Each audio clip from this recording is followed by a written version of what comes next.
بسم اللہ الرحمن الرحیم نحمدہ ونصلی ونسلم علی رسولہ الکریم اما بعد۔ سب سے پہلے تو میں IPS کا شکریہ ادا کرتا ہوں کہ میرے خیال میں کوئی 2008-9 سے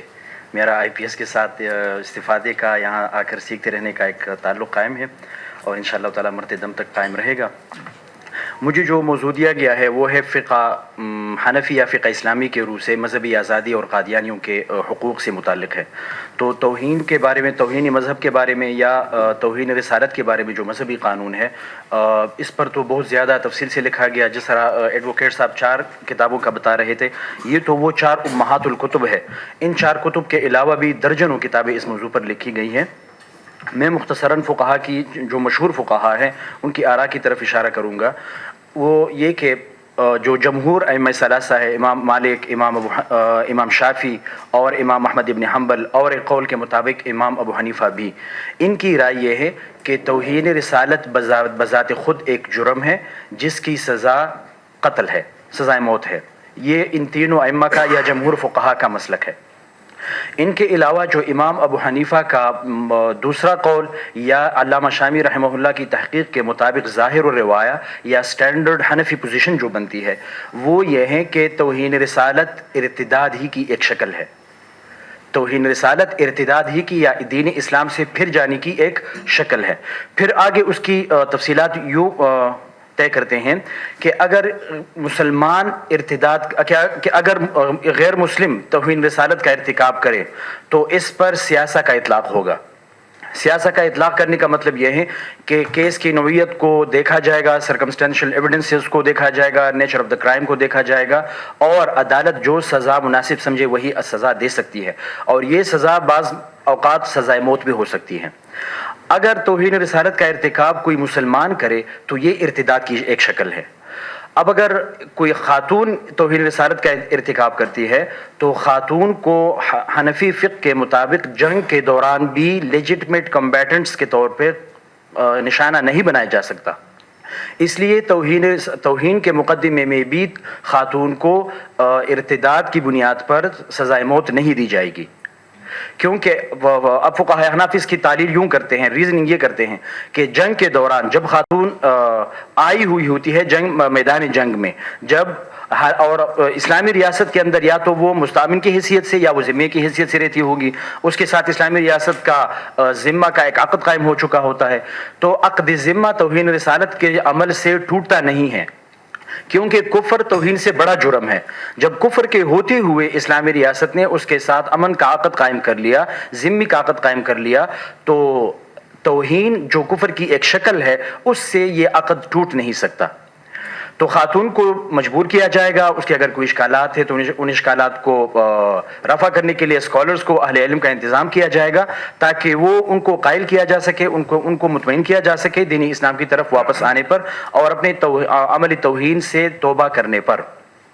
لیکن اگر وہ توبہ نہیں کرتی تو فقہاء حنفی کہتے ہیں کہ اسے جیل میں رکھا جائے گا تاکہ وہ توبہ کرے۔ اگر وہ توبہ نہیں کرتی اور اصرار کرتی ہے کہ توہین پر قائم ہی رہتی ہیں تو اسے جیل سے باہر آنے نہیں دیا جائے گا۔ اگر مرد مسلمان توہین رسالت کا ارتکاب کرے تو اس کے بارے میں یہ فقہ حنفی کے مطابق یہ تو ارتداد ہی کی ایک شکل ہے، لیکن اسے پھر توبہ کے لیے مہلت دی جائے گی۔ اگر وہ توبہ کرتا ہے تو اس کی جو حد کے طور پر مرتد کو سزائے موت دی جاتی ہے وہ سزا ساقط ہو جائے گی۔ لیکن ہاں، اس کے ساتھ پھر یہ ہے کہ اگر جرم کے نوعیت کو دیکھا جائے اور عدالت مناسب سمجھے کہ ٹھیک ہے توبے سے تو اس کی سزا ساقط ہو گئی ہے، لیکن جرم کی نوعیت ایسی ہے کہ اس پر کوئی سزا ضرور ملنی چاہیے، تو تعزیراً سیاستاً عدالت اس کو سزا دے سکتی ہے۔ اگر مرد توہین رسالت کا ارتکاب کرنے کے بعد توبہ نہیں کرتا تو اس کا مطلب یہ ہے کہ یہ مرتد ہو چکا ہے، ارتداد پر قائم ہے، اور ارتداد پر 3 دن مہلت کے بعد بھی اگر وہ قائم رہے تو اس کو سزائے موت دی جائے گی۔ اب یہ تو فقہاء احناف کا اپروچ ہے، جمہور کا اپروچ یہ ہے کہ توہین بذات خود ایک جرم ہے جس کی سزا یا جس کی حد سزائے موت ہے۔ اب پاکستانی جو قانون ہے، پاکستانی قانون ظاہر ہے فقہ حنفی کے مطابق تو نہیں ہے، جمہور ائمہ کے مطابق ہے، لیکن اس قانون کی طرف جب ہم دیکھتے ہیں تو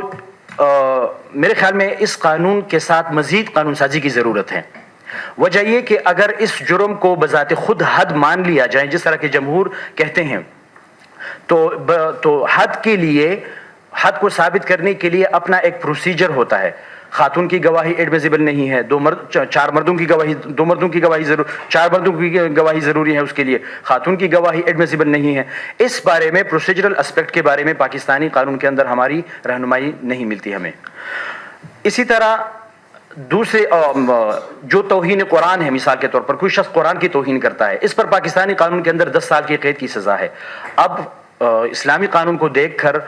قرآن کی توہین یہ بھی توہین کی ایک شکل ہے، یہ بھی ارتداد کی ایک شکل ہے کہ فقہ حنفی کے مطابق اور جمہور ائمہ کے مطابق یہ بھی توہین کی ایک شکل ہے. اس پر بھی سزائے موت ہونی چاہیے اور ہے سزائے موت، لیکن پاکستانی قانون کے اندر اس پر سزائے موت نہیں ہے بلکہ صرف 10 سال کی قید کی سزا ہے. اسی طرح اللہ جل شانہ کی شان میں توہین، توہین خدا اگرچہ بعض قوانین، موجودہ قوانین کی انٹرپریٹیشن کر کے سزا دی جا سکتی ہے، لیکن ایک خاص مستقل قانونی سیکشن کی صورت میں پاکستانی قانون کے اندر کوئی ایسی سزا موجود نہیں ہے. یا اس کے علاوہ دیگر انبیاء کرام کی توہین کا مسئلہ، 295C تو صرف نبی کریم صلی اللہ علیہ وسلم کی شان میں توہین سے متعلق ہے. دیگر انبیاء کی شان میں اگر کوئی گستاخی کرے تو اس پر کیا سزا ہوگی؟ اسماعیل قریشی کا جو کیس ہے، دوسرا کیس 1991 کا، Ismail Qureshi versus the state of Pakistan, اس مقدمے کے اندر وفاقی شرعی عدالت نے حکومت سے کہا تھا کہ جو سزائے موت ہے اس کو ختم کریں اور دیگر انبیاء کی شان میں گستاخی سے متعلق بھی قانون سازی کریں، لیکن حکومت پاکستان نے تب سے لے کر آج تک 33 سال ہو گئے کوئی قانون سازی نہیں کی. اور عدالتی فیصلے کی وجہ سے سزائے موت تو اگرچہ ختم ہو گئی اور عمر قید کی سزا تو ختم ہو گئی اور سزائے موت باقی ہے، لیکن دیگر انبیاء کی شان میں توہین کے بارے میں کوئی قانون موجود نہیں تھا، اس لیے عدالت کا فیصلہ اس پر آج تک عمل درآمد نہیں ہو سکا. کتنی سیاسی مذہبی پارٹیاں ہیں، کسی نے اس پر کوئی قانون سازی نہیں کی. اس کے بعد جو قادیانیوں سے متعلق کا مسئلہ آتا ہے، اس کے بارے میں قادیانیوں کو سب سے پہلے دستور کے اندر انہیں اگر فقہ کی روح سے دیکھا جائے تو قادیانیوں کی حیثیت کیا بنتی ہے؟ کیا یہ مرتد ہیں؟ یہ بحث تو قادیانیوں کی پہلی نسل کے بارے میں کی جا سکتی ہے کہ چلے وہ مرتد تھے، مسلمان تھے، پھر انہوں نے مرزا کو نبی مانا تو اس وجہ سے وہ مرتد ہو گئے اور دین اسلام سے پھر گئے. لیکن اس پر اشکال یہ وارد ہوتا ہے کہ آج کل تو قادیانیوں کی کوئی چوتھی پانچویں نسل چل رہی ہے، ان کے بارے میں حکم کیا ہوگا؟ وہ تو بچپن سے قادیانی عقائد ساتھ لے کر بڑے ہو گئے ہیں، ان پر تو ارتداد کا قانون اپلائی نہیں ہوتا. اور پہلی نسل کو مرتد قرار دینے کے بارے میں جو علامہ اقبال مرحوم کی تجویز آئی تھی کہ ان کو اگر آپ مرتد قرار دیں گے تو مرتد کے لیے سزا تو سزائے موت ہے اسلام کے اندر، کیا آپ اتنے سارے لوگوں کو اس نئی بننے والی اسلامی ریاست کے اندر سزائے موت دیں گے؟ تو علامہ اقبال مرحوم کی تجویز کے ساتھ علماء نے اتفاق کیا اور کہا کہ قادیانیوں کو غیر مسلم قرار دیا جائے، مرتد نہ قرار دیا جائے. اب اس جو بعد میں قانون سازی کی گئی ضیاء الحق کے دور میں، اس قانون کے اندر قادیانیوں کے لیے تلبیس کو جرم قرار دیا گیا تھا کہ قادیانی اگر مسلمانوں کی شناخت چھین کر خود استعمال کریں گے تو یہ جرم ہے اور اس کی اجازت ان کو کبھی بھی نہیں دی جا سکتی. اب تلبیس کو تو جرم قرار دیا گیا اور یہ ہونا بھی چاہیے تھا، ضروری تھا، کیونکہ مسلمان اپنی شناخت پر کیسے کمپرومائز کرے؟ یہ تو ممکن ہی نہیں ہے، کوئی بھی قوم اپنی شناخت پر کمپرومائز نہیں کرتی، مسلمان کیسے کرے؟ اس کو جرم تو قرار دیا گیا، لیکن اس قانون پر اکتفا میرے خیال میں کافی نہیں ہے، اس کو مزید لے کر آگے جانا چاہیے، مزید قانون سازی ہونی چاہیے. جو موجودہ جتنے بھی قوانین ہیں توہین سے متعلق ہیں یا قادیانیوں سے متعلق، ختم نبوت سے متعلق ہے، یہ قوانین ٹھیک ہیں لیکن ناکافی ہیں، اس کے ساتھ مزید قانون سازی کی ضرورت ہے. اور ایک وجہ تو یہ ہے کہ یہ قانون سازی ہم پری پارٹیشن کے دور سے کہ جو پہلے تسلسل چلا آ رہا تھا، ہم اس تسلسل کے ساتھ قانون سازی کرتے رہے ہیں. جب بھی لا اینڈ آرڈر سچویشن کے مسائل پیدا ہو گئے تو ہم نے بڑے سے بڑے مسئلے کو کافی تحریکوں کے بعد، جلسے جلوسوں کے بعد ایک مشکل کو رسپونڈ کرنے کے لیے کوئی قانون ہم نے بنا دی، ایک مختصر سا ایک قانون ہم نے بنا دیا. لیکن اس کے ان قوانین کے اندر کافی مسائل ہیں. مثال کے طور پر پروسیجر، بعض قوانین کے اندر